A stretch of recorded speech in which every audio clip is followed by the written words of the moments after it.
And we've assembled our regular panel of experts to answer some of your COVID questions. But before we do, Tracy Miller's been to Weston to ask people there about the vaccine rollout, the current rates and the easing of restrictions.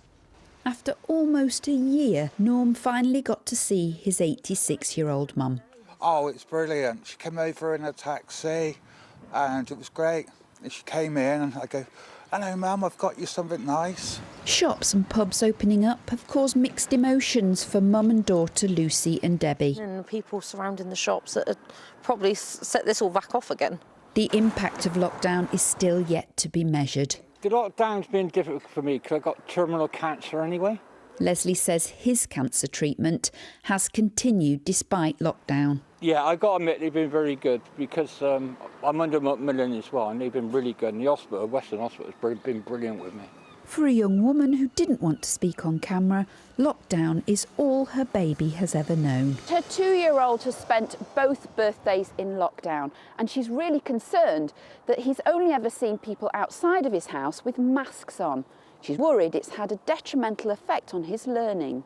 The effectiveness of the vaccine also splits opinion. I've had both my injections now, so I'm feeling confident about that. Even with this vaccine, I reckon we're going to get another lockdown. I'm hoping it don't, so everybody can get back to normality, whatever that is. Tracy Miller, BBC Points West, Weston-super-Mare. Thank you, Tracy. Well, I'm delighted to welcome Dr. Bharat Pankhania, who can now be with us safely in the studio after months in his lovely garden, and Professors Sally Bloomfield and Adam Finn, who join us tonight via Zoom. What could possibly go wrong? Lovely to see you. You've hardly been out, have you, for the last year? Not at all. Been taking care and making sure one remains infection-free. The idea being, don't drop your guard. Don't drop your guard. Well, I've had a test to make sure you're safe tonight as well. Thank you. Hopefully we're secure. First of all, the viewers have been emailing, but I just wanted to ask your opinion about the rise in the number of West Country cases. It's a small rise, but it is going up. Should we be worried? We should, of course, be watchful of this and caution. So as our outdoor activities, our easing of restrictions go about, we will have more human-to-human interactions and therefore case numbers will go up. What we need to do is we don't lose control over the rising number of cases. We apply the brakes as soon as we feel we need to. We need to be prepared to apply the brakes. Another lockdown? Hopefully not. So if we keep control, we won't get to the stage where we need a lockdown. This is the idea of watchfulness. Monitor it and apply the brakes, meaning is there an outbreak in a school, in a nursing home, in a workplace, in buses, where is it, and act on it. That way you will prevent a lockdown. OK. Now let's go to some viewers' questions. Adam Finn, you're in France tonight working, so special thanks to you for coming on. You're in quarantine there as well.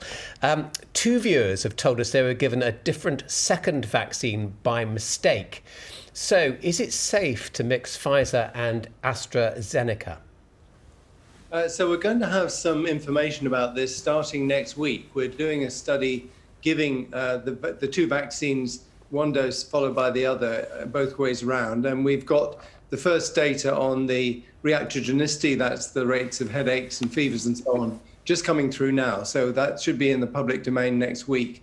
It'll take a little longer for us to get the responses in terms of antibody responses, and so the size of protection when you do it this way, probably in a month or so's time. Although we expect that the combination will work just as well, possibly even better than giving the 2 vaccines, the same vaccine for both doses. So at this point, we're really not recommending to give different vaccines in this way because we just don't quite yet have the information to inform us about that.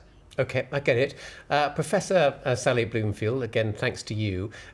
Gail Davis in Somerset, your part of the world, wants to know if it's still necessary to wipe all the shopping. She said she's had her second vaccination and just wants to get back to normal if she can. Yeah. I mean, yes, there is a risk. You know, if somebody's infected, goes into the supermarket or a shelf stacker and they're infected and they've got it on their hands, touching the packaging, you could come in and touch it as well. But at the time when, we had high cases, or if you were living in a high density population, then it was worthwhile. But now that we're back down into low numbers of cases, and hope it stays that way, then I think you can really relax on that. But it's not a question of relaxing altogether. Put your efforts elsewhere, because people coming into the home, if you live in a home of 4 or 5 people, some of them 20-year-olds, then if any of those come in and are infected and probably won't be showing any symptoms, they could have it on their hands and they could be spreading it to all the surfaces around your home, the tap handles and the door handles and the roof flash handles. So if you're going to do anything, then go around and make sure you disinfect those surfaces regularly. That could be a real difference. Okay, so don't put away your mop just yet, I guess. Dr. Pankania, Hilary Boswell would like to know if it's safe for pregnant women to have the COVID vaccination, and is one safer than another? All vaccines, the first vaccine that you get is the safest one to have. If they have been licensed, they are safe. And the Royal College of Obstetricians Gynecologists clearly recommend, on balance, it is better to be immunized.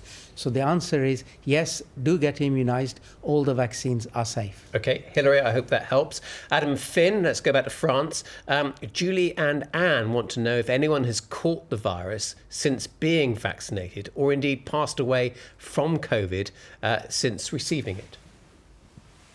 So we are seeing cases of COVID in people who've had the vaccines. They don't provide 100% protection.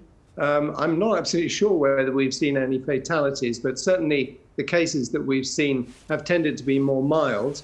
But we can't, I'm afraid, guarantee that there's total protection against infection when you receive these vaccines. And it's only really through immunizing the whole population and getting the circulation of the virus right down that will protect everybody in a reliable way.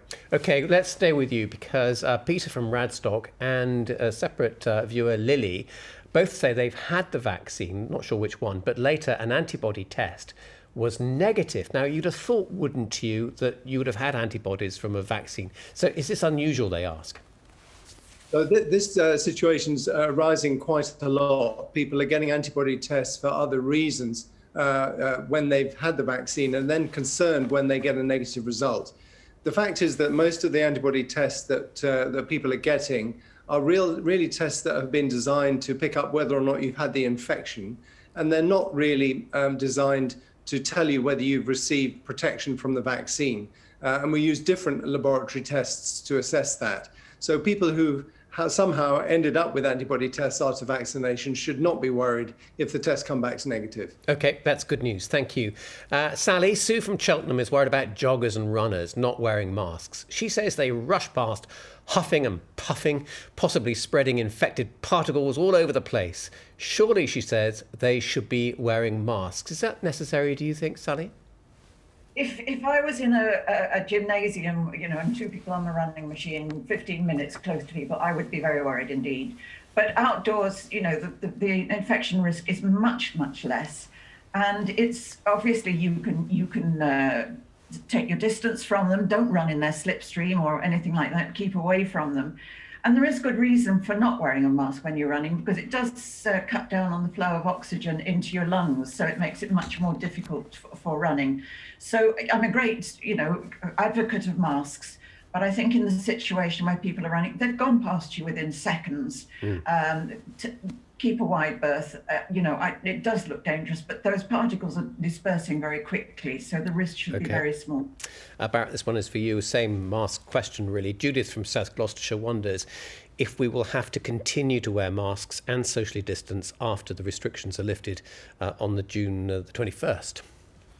For June the 21st and beyond, I think in the short term, it would be a good idea to continue with all our infection control measures and practices that we have been doing. Because look what has happened in India when you drop your guard. Long term, maybe when there is not enough virus in circulation, you can say it's now possible to ease off on wearing your masks and other infection control measures. But June the 21st is just around the corner. I think we should continue to be cautious and don't drop your guard. Okay, of course, we had no flu this year. I wonder if we Indeed. will come the winter. Adam, one for you. Val Newman says, does anyone have any idea how long the immunity from COVID will last after they have the second jab? I know Barrett's just had his. And if it's only a few months, will there be enough vaccine to re-vaccinate everyone later on? So I think we're actually quite optimistic that the duration of protection will be reasonably good after the second dose. There's some signs that by the time you get to your second dose, you probably need that booster, particularly of the Pfizer vaccine. But then the levels of immunity after that second dose with both of the vaccines and the Moderna vaccine as well is very good.